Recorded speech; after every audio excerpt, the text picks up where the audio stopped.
Muy bien. Les invito a abrir sus Biblias en Gálatas, capítulo 1. Se habla hoy de la gran necesidad de una nueva reforma. ¿Han escuchado ese concepto? Y no estoy hablando de una reforma judicial, laboral, social, no estoy hablando de una nueva reforma espiritual. Remitiéndose a la primera reforma, bueno, una nueva reforma. Pero ¿a qué se refieren estos posteos o artículos o predicadores que mencionan la necesidad de una nueva reforma? Básicamente lo que sucedió hace más de 500 años, 504 exactamente, en Europa, debería ocurrir aquí en Latinoamérica. Regresar al verdadero evangelio como sucedió en esos días. Quiero citar del libro de Miguel Núñez, que fue su tesis doctoral, y me llamaba la atención porque cuando esto mismo lo dijo un pastor norteamericano, los anti-norteamericanos que existen, no sé por qué, porque son tan buena gente, pero ellos dijeron discriminación, juicio, pero cuando lo dijo Miguel Núñez, que es latinoamericano como nosotros, lo sentimos como una autocrítica real. Es lo que nos sucede.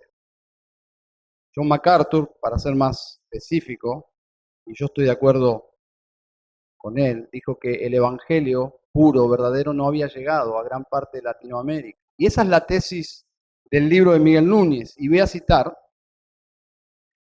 cuando tú miras la historia de los últimos 500 años, más o menos, es increíble ver cómo la reforma pasó por alto a Latinoamérica, casi como si no hubiera ocurrido. Es el fin de la cita. Como si no hubiese existido la reforma en Europa, así es como se percibe el evangelio aquí. La clase de evangelio que se conoce popularmente en nuestro país no es el evangelio que se redescubrió en la reforma, ni es lo que Pablo predicaba. Al finalizar van a escuchar un poco un informe, un reporte, compartir en realidad de nuestro hermano Gustavo. Hemos estado el fin de semana pasado ausente porque hemos ido a visitar el Chaco, pasamos por Santa Fe, estuvimos en el Chaco, un viaje relámpago, misionero, y el pastor que nos recibió nos llevó a hacer un recorrido por las iglesias. El Chaco es una de las provincias más pobres de Argentina y nos llevó a hacer un recorrido por las iglesias más grandes del país. Iglesias que predican el evangelio de la prosperidad en los barrios más pobres de la provincia más pobre. Y allí monumentos increíbles del falso evangelio. Y miles y miles y miles de personas yendo y viniendo a esos cultos. Sus púlpitos no predican lo que los apóstoles predicaban. Y quiero que pensemos juntos en este día de la Reforma, en el Evangelio verdadero, porque de eso se trata. No somos seguidores de los reformadores, no somos seguidores de Calvino ni de Lutero, no somos luteranos. No queremos tener un enfoque humanista de lo que sucedió en la Reforma, queremos apreciar lo que se descubrió en la Reforma. Les decía a mis hermanos de Campana en esta mañana que todo se reduce a pensar de forma objetiva. ¿Fue un movimiento de Dios o no? Y obviamente, con discernimiento espiritual, fue un movimiento de Dios. Fue un movimiento de Dios. Y fue un movimiento de regresar al verdadero evangelio. Gálatas, capítulo 1, esta preciosa carta. Lutero estaba tan unido a esta epístola que la apodó Mi Catalina. Gálatas, Mi Catalina, el nombre de su amada esposa. Así que un evangelio centrado en la gloria de Dios en Cristo Jesús. ¿eh? Un evangelio centrado en la gloria de Dios en Cristo Jesús. ¿eh? Ese, ese es básicamente el verdadero evangelio. ¿eh? Y trae el verdadero evangelio a nuestras vidas, al pueblo de Dios, en primer lugar, libertad. Libertad. Eso lo vamos a ver en capítulo 1, a partir del versículo 1 en adelante. Ahora voy a mencionar qué versículos. En segundo lugar, el verdadero evangelio produce adoradores. Adoradores de corazón. Transforma el corazón. Y en tercer lugar, los que llegan al verdadero evangelio se convierten en personas sensibles con convicciones escriturales. Tienen un celo por la verdad. No les da lo mismo todo.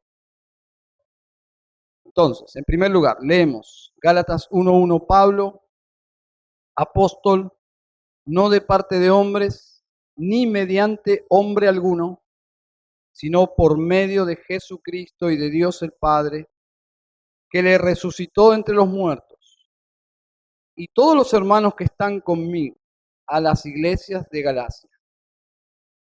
Gracia a vosotros y paz de parte de Dios nuestro Padre y del Señor Jesucristo, que se dio a sí mismo por nuestros pecados para librarnos de este presente siglo malo, conforme a la voluntad de nuestro Dios y Padre, a quien sea la gloria por los siglos de los siglos. Amén. Cuando alguien recibía una carta en esos días, en realidad recibía un rollo. Un rollo. Y en primera instancia, cuando lo descubría al abrirlo, lo primero que se leía era quién escribía, quién enviaba esa carta, de quién venía.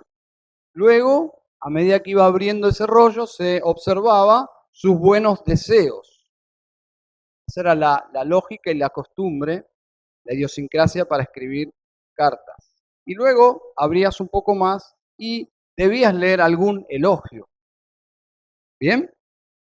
Cuando se lee esta carta, a diferencia de otras cartas de Pablo, luego de expresar deseos de gracia y paz, lo que no vemos es elogio.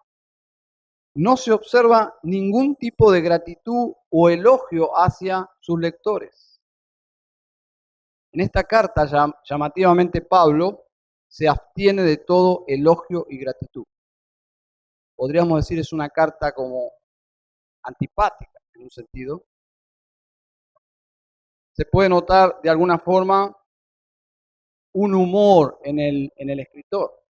Algo había pasado que Pablo se abstiene de esto que todos esperaban, algún elogio. ¿Y por qué? Porque estos hermanos estaban abandonando el verdadero evangelio. El teólogo e historiador Karl Trueman dice, la reforma representa un movimiento que coloca a Dios tal como Él se revela en Cristo, en el centro de la vida y pensamiento de la iglesia. Y luego añade, un esfuerzo fiel de colocar a Dios en Cristo en el centro.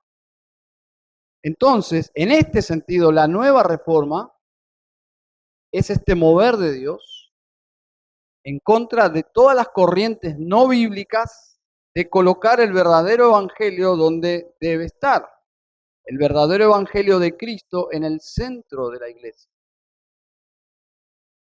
Probablemente donde en la mayoría de las iglesias nunca estuvo.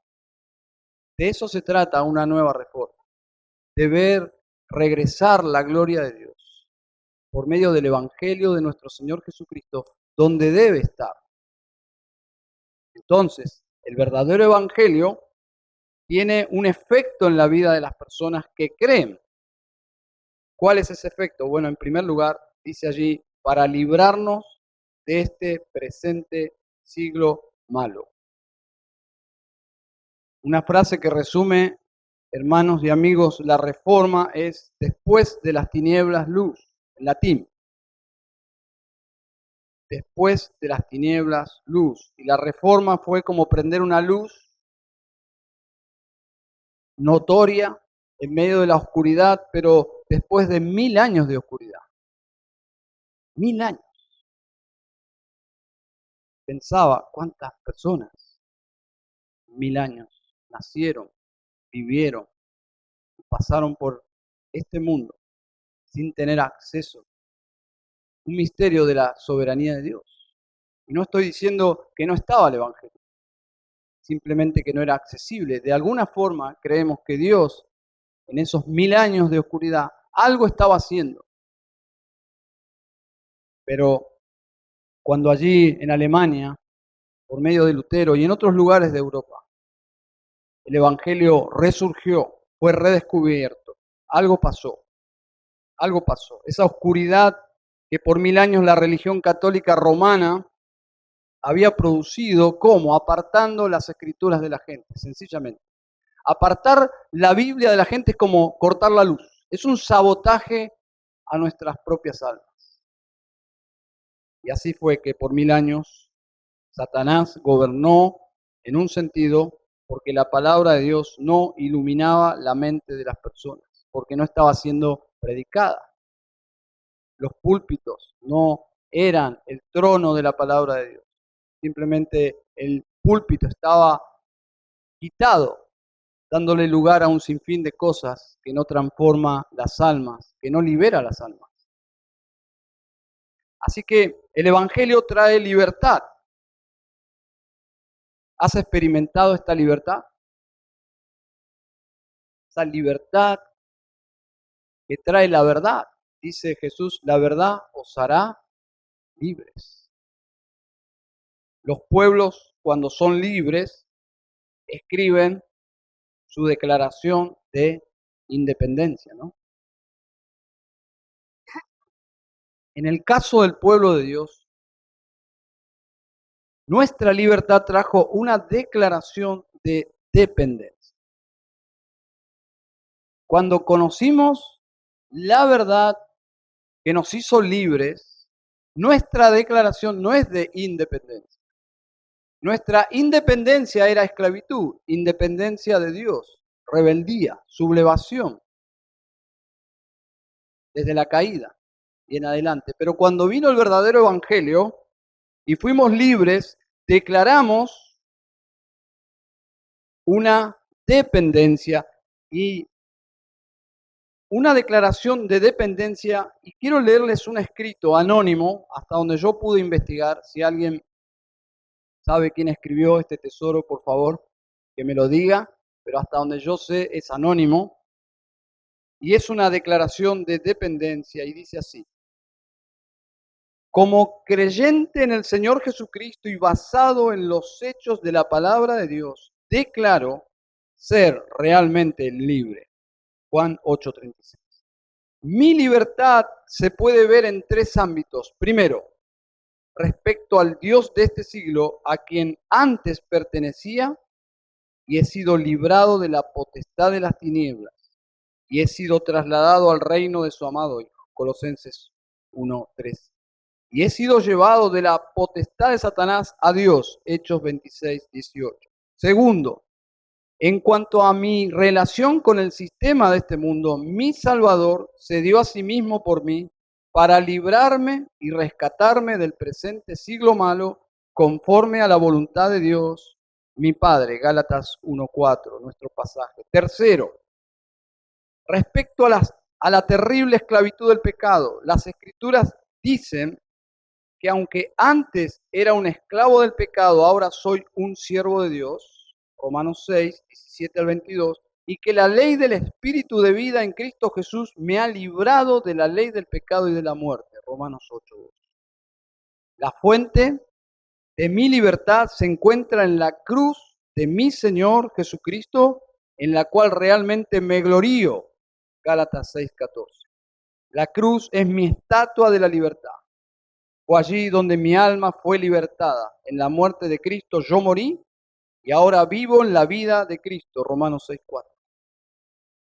basado en los hechos inalterables de la palabra de Dios, declaro con gozo que estoy muerto al pecado, pero vivo para Dios en Cristo Jesús mi Señor. Romanos 6:11. No soy libre para vivir como yo quiera o guste. Soy libre para servir a Cristo y hacer lo que a Él le agrada. Y vivir para aquel que murió y resucitó por mí. Segunda Corintios 5:15. Mi declaración no ha sido escrita por los hombres, sino fue escrita por el Dios vivo. No fue firmada por hombres, sino por el Señor mismo, y fue sellada con la sangre de Cristo. Dios me ha declarado verdaderamente libre y debo permanecer firme en la libertad con que Cristo me hizo libre. Gálatas 5:1. Mi declaración no es una declaración de independencia, sino una declaración de dependencia. Me declaro ser totalmente dependiente de Dios. Por mí mismo no puedo cumplir la ley, no puedo cumplir las justas normas de Dios. El querer el bien está en mí, pero no el hacerlo. Romanos 7:18. Mientras más trato de hacerlo por mí mismo, tanto más fallo, porque no hago el bien que quiero, sino el mal que no quiero. Eso hago, Romanos 7:19. De modo que reconozco que Jesucristo es la única liberación de mi miserable yo. Romanos 7:24 y 25. El Señor Jesucristo es la vid, Juan 15, Él es la fuente de mi vida. Sin Él nada puedo hacer, porque Él es mi vida. Colosenses 3:3 y 4. La batalla es del Señor, Él peleará por mí. La vida es del Señor, Él vivirá por mí. Cristo vive en mí. Gálatas 2:20. Porque para mí el vivir es Cristo. Filipenses 1:21. Yo no puedo, pero Él puede. Siempre cuando yo trato, yo fallo, pero siempre cuando confío, Él vence. Por lo tanto, con firme seguridad en mi Dios, reclamaré la victoria que Él ganó y que Él me da. Más gracias sean dadas a Dios, que nos da la victoria por medio de nuestro Señor Jesucristo. Primera de Corintios 15, 5 y 7. Este es el asunto fundamental de la carta de Gálatas. Una declaración de libertad, que es una declaración de dependencia. Nuestra gloria está en depender de Dios. La libertad verdadera viene por el Evangelio de nuestro Señor Jesucristo.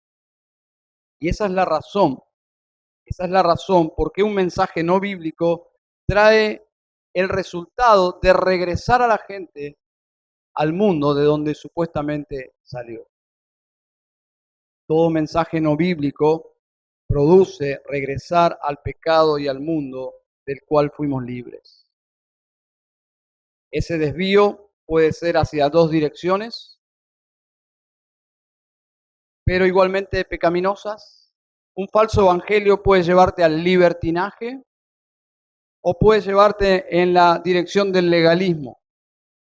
Ambos extremos y pecaminosos son los síntomas de la esclavitud que conlleva seguir un falso evangelio y que Pablo trata en esta epístola.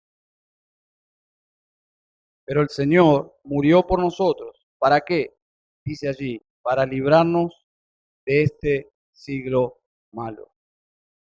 El evangelio verdadero trae libertad a la gente y se les nota libres, porque el evangelio produce gente libre. Produce lo que leemos aquí para librarnos de este siglo malo. No estamos bajo este yugo opresor del pecado, ni del mundo, ni de Satanás. Lo cantábamos hoy, ¿no? Castillo fuerte es nuestro Dios. Él es nuestro refugio, Él es nuestra fortaleza. El Evangelio, en primer lugar, trajo libertad, pero es una libertad, es una declaración de dependencia. Pero en segundo lugar, trajo adoración. Versículo 5 dice, a quien sea la gloria por los siglos de los siglos. Amén. A quien sea la gloria por los siglos de los siglos. Amén. No puede ser de otra forma al considerar el Evangelio. No puede haber otra respuesta. Esta es la respuesta. de alguien que ama el Evangelio, que ha sido libertado. Es una expresión de un corazón redimido. Sea la gloria a Dios por los siglos de los siglos. Amén. Esta es la expresión de alguien que ha sido redimido. Es la respuesta del creyente al Evangelio, glorificar a Dios. ¿Por qué? Porque la salvación es totalmente del Señor. Es totalmente del Señor. La reforma trajo al centro del escenario, como este púlpito, al centro mismo, y todas las luces, al centro mismo, el verdadero Evangelio. Y el verdadero Evangelio que lleva a las personas a la adoración bíblica. El verdadero Evangelio lleva a las personas a la adoración bíblica.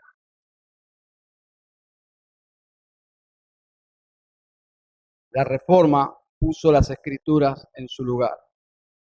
Un movimiento de Dios. Trajo las escrituras al centro del escenario. Y de allí el lema, ¿no? Solo escritura. Y esa fue la lucha. ¿Dónde está la autoridad? ¿En la iglesia o en las escrituras?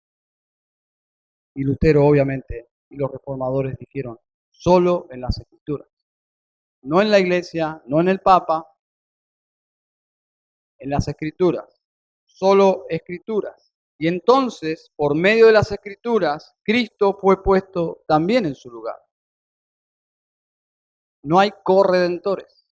No le ayudo a Cristo a salvarme. Es solo Cristo. Solo Cristo. Las escrituras en su lugar me llevan a descubrir que es solo por Cristo. Solo por Cristo la salvación. La salvación fue expuesta correctamente por medio de los reformadores. ¿Y cómo llego a Cristo? Bueno, es por gracia. No es por mérito, es por gracia. Me acerco a Cristo gratuitamente por su gracia. No merezco, pero su gracia es abundante para todos los pecadores. Solo por gracia.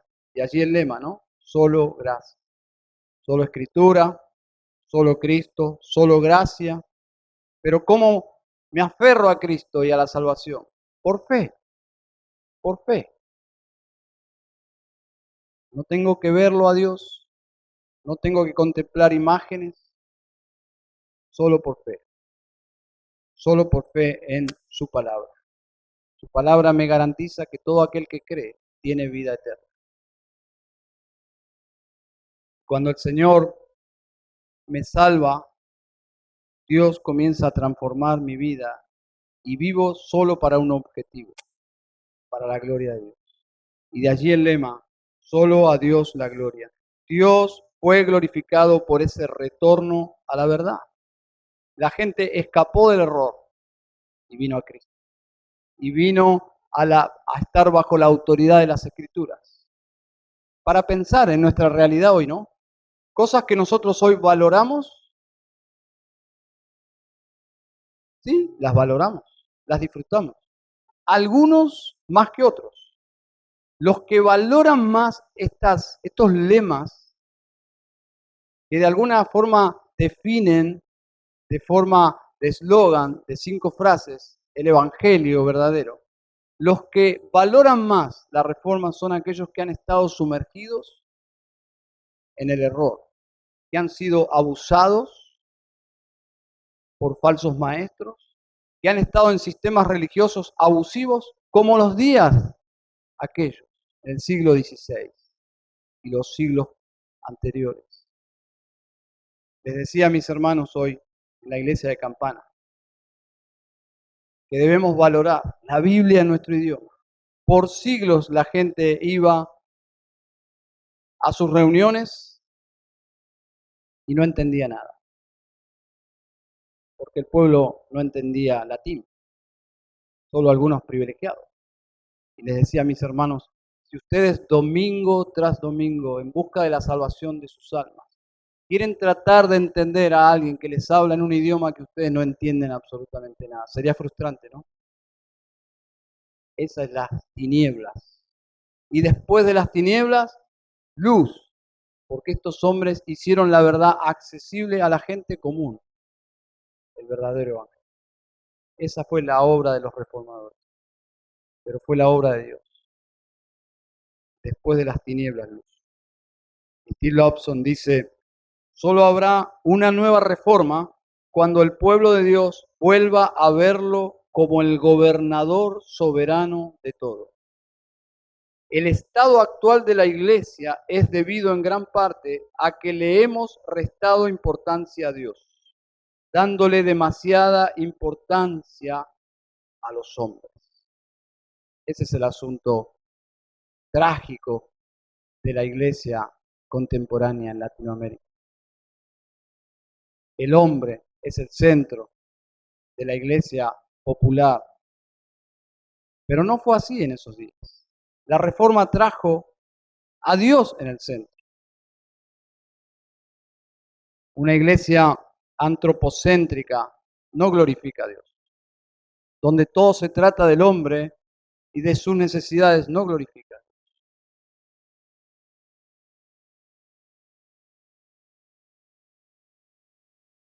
Cuando Lutero caminaba para enfrentar un juicio, uno de los juicios en su territorio, algo que su protector logró, no sacarlo donde no lo podía cuidar.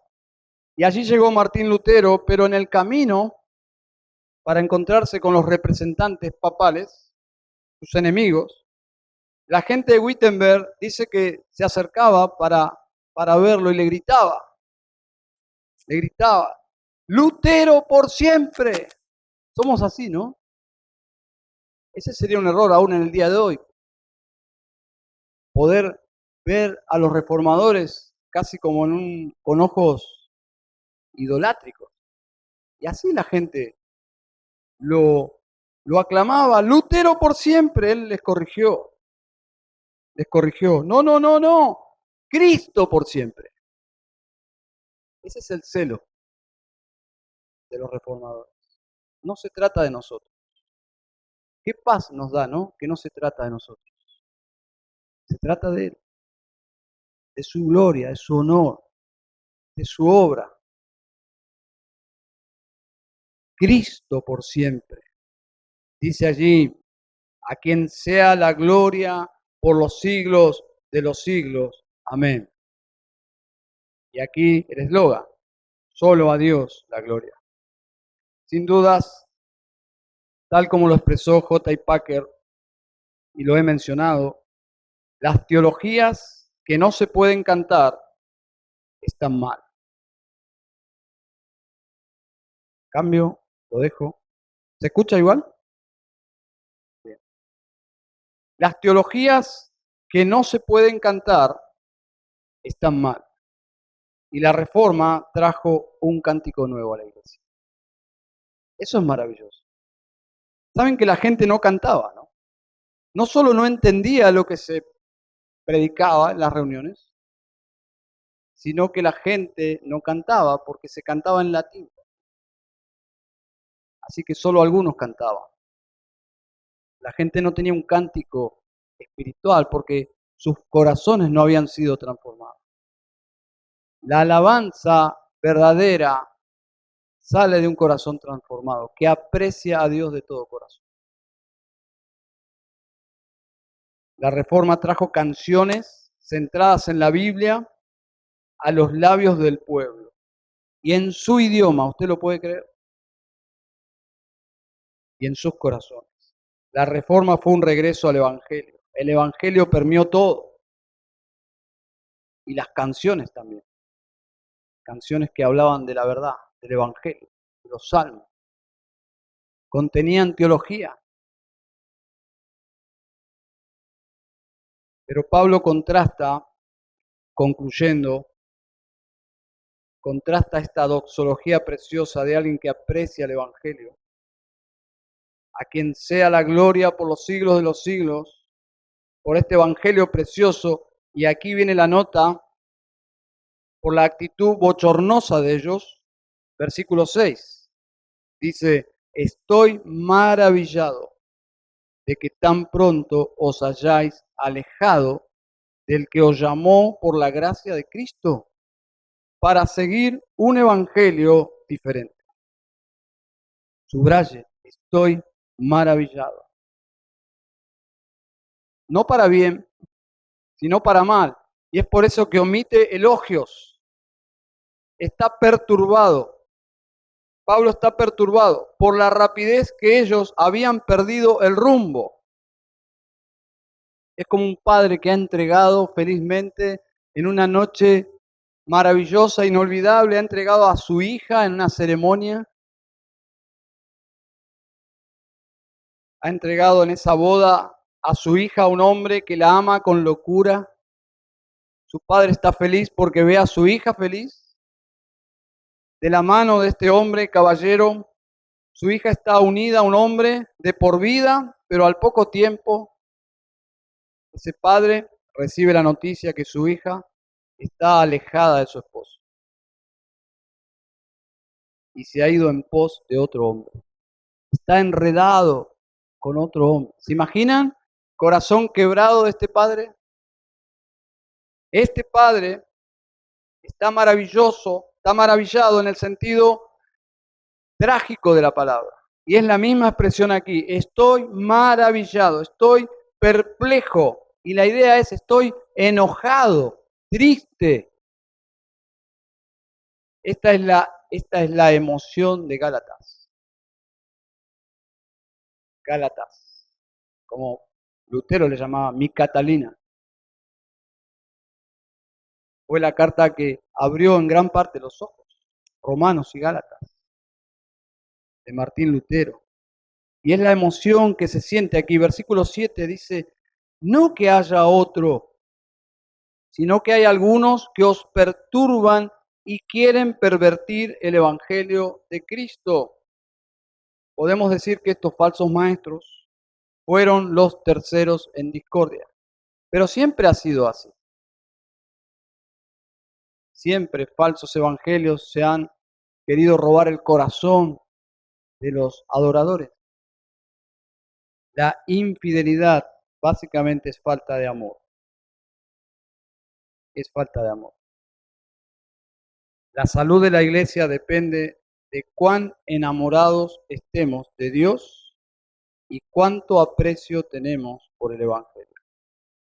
Mi gran temor, hermanos, mi gran temor, y es la lucha diaria, y creo que usted me va a entender si ya tiene algunos años en el Evangelio, caminando con el Señor, es acostumbrarnos a tener en poco,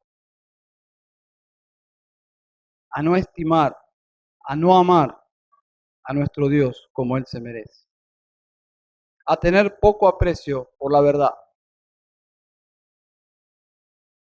El Señor nos ayude. Pero observen que Pablo no dice que la infidelidad fue contra él.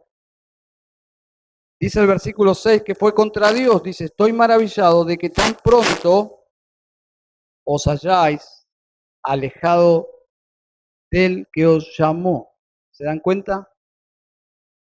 Ellos se alejaron del Evangelio, es sinónimo de alejarse de Dios. Porque es el Evangelio de Dios. Dios está unido a su Evangelio. Quien abandona su Evangelio abandona a Dios. Es muy claro, ¿no? Dice, tan pronto estoy maravillado. Os hayáis alejado del que os llamó. El verbo indica un acto de plena responsabilidad. Ellos se alejaron de su propia voluntad. Un acto de infidelidad.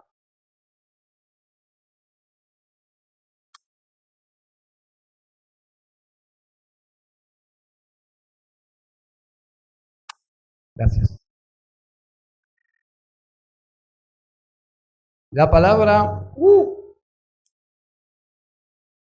la palabra era usada para los desertores. Qué interesante. En el contexto de Roma, los desertores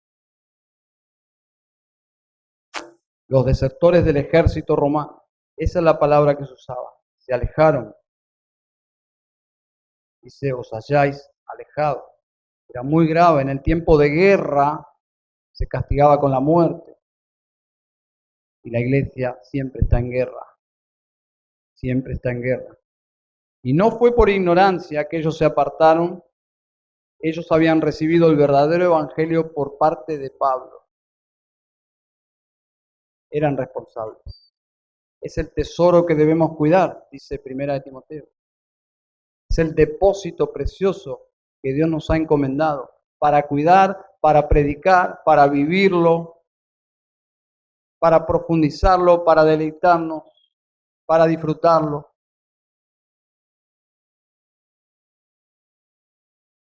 No fue ignorancia. Versículo 9.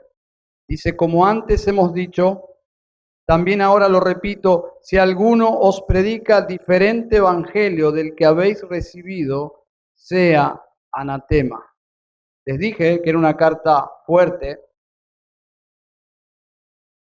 una carta fuertísima. Aquí Pablo, a diferencia de todos los falsos apóstoles del día de hoy, que no tienen autoridad para maldecir a nadie, si un falso apóstol te maldice, vos lo mirás y le decís, ay, mirá cómo tiembla. Y es lo que sucede hoy. Pero esta maldición sí es para temblar, ¿eh? Esta maldición sí es para temblar, hermano. Saben que no han cambiado los tiempos. Algo que nos contaban allí en el Chaco, que muchas personas viven atemorizadas y dan continuamente su dinero y su tiempo por miedo por miedo a ser maldecidos. Porque todo el tiempo escuchan maldiciones y maldiciones. No debemos temer a las maldiciones de los hombres, porque somos bendecidos en Cristo. Pero esto es serio. Esta es una maldición seria y de Dios. Dice, si alguno os predica diferente evangelio del que habéis recibido, sea anatema, es decir, recibir un evangelio diferente al evangelio paulino es recibir un evangelio maldecido y sus predicadores también son maldecidos. Es muy serio. Ellos estaban advertidos, enseñados y no tuvieron ese temor santo de estar firmes en rechazar esa enseñanza. Ellos debían rechazar a quien trajese otro mensaje. Eso es firmeza también. Como una esposa debe rechazar toda insinuación romántica de otro hombre, esa firmeza es por amor. De pararse firme ante la insinuación de un hombre que no es su esposo. De la misma forma ellos debían hacerlo. Observen los ejemplos extremos e imposibles que Pablo usa para amonestarles, versículo 8, dice, mas si aún nosotros o un ángel del cielo os anunciare otro evangelio diferente del que os hemos anunciado, sea anatema. Como antes hemos dicho, también ahora lo repito, si alguno os predica diferente evangelio del que habéis recibido, sea anatema. ¿Se dan cuenta lo serio que es? Cuando yo iba a la escuela, siendo pequeño, nos contaban historias de los patriotas, de los padres de la patria. Y una de las historias que no olvido es la historia de un soldado de guardia a quien San Martín lo colocó frente a un depósito de municiones donde había pólvora y le encomendó que nadie entrara a ese polvorín, nadie, absolutamente nada, nadie con espuelas puestas en sus botas. Y se lo encomendó el general San Martín. Pero sucedió que el mismo general, al poco tiempo, regresó y quiso entrar al polvorín. ¿Recuerdan esa historia? ¿O me mintieron? No fue el caso. Bueno, este soldado se le paró frente al general San Martín y le dijo, no va a entrar el señor. San Martín lo miró y le dijo, ¿qué está diciendo, soldado? Mi general no va a entrar. Y no entró. Se tuvo que descalzar sus espuelas para poder entrar. ¿Saben qué hizo el general San Martín? Lo felicitó. Porque eso es firmeza.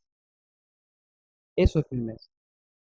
Dice Pablo, aun si yo mismo les visito y les enseño un evangelio que no es el evangelio verdadero, ustedes no me deberían dejar entrar en sus vidas. Deberían quitarme de sus vidas. Esa es la fidelidad al evangelio. Ese es temor de Dios por sobre toda alianza humana. Aún Pablo está diciendo, si yo me desvío, ustedes deberían rechazarme, aunque yo sea un padre espiritual para ustedes. Aun si un ángel les visitara, o un arcángel, o quien sea, no deberían recibirlo. Dice segunda de Juan 10, el apóstol del amor, el apóstol Juan dice, si alguno viene a vosotros y no trae esta doctrina, no lo recibáis en casa ni le digáis, bienvenido, porque el que le dice bienvenido participa en sus malas obras. Firmeza. El evangelio verdadero nos hace firmes, celosos de la verdad que nos hizo libres, de la verdad que nos permite disfrutar de Dios y ser adoradores. 2 veces Pablo hace esta maldición para mostrar la seriedad de la falsa enseñanza. Si un ángel viene, un arcángel, o quien sea, o yo mismo, no le digáis bienvenido. Huye de los falsos maestros. Ellos son anatema. Y anatema significa algo que está apartado para la destrucción. Algo que está apartado para ser quemado. Está bajo condenación. La Iglesia Católica se pronuncia en su doctrina justamente con una maldición a los que enseñan lo que nosotros creemos de todo nuestro corazón. Interesante, ¿no? Esa fue la contraofensiva, la contrarreforma. Los que sostienen la justificación por fe, es decir, que podés ser declarado justo únicamente por Cristo. La Iglesia Católica dice, si alguno dijere que solamente por la fe el impío se justifica de tal manera como para decir que no requiere de ninguna otra cosa, sea anatema. Sea anatema. La Biblia dice, Romanos 5:1, justificados pues por la fe, tenemos paz para con Dios por medio de nuestro Señor Jesús. Estamos ya justificados por Cristo Jesús. Amén. Después de las tinieblas, luz. Según la Iglesia Católica, Pablo está bajo maldición. Y todos los que creemos en el Evangelio estamos bajo maldición. Todos los que predicamos este Evangelio estamos bajo maldición. Pero la Biblia dice al revés. Los que predican otro Evangelio están bajo maldición. Y este es el asunto principal de la Reforma, mis hermanos y amigos. El Evangelio es el mensaje de buenas nuevas de salvación a todo aquel que cree en Cristo Jesús y es salvo.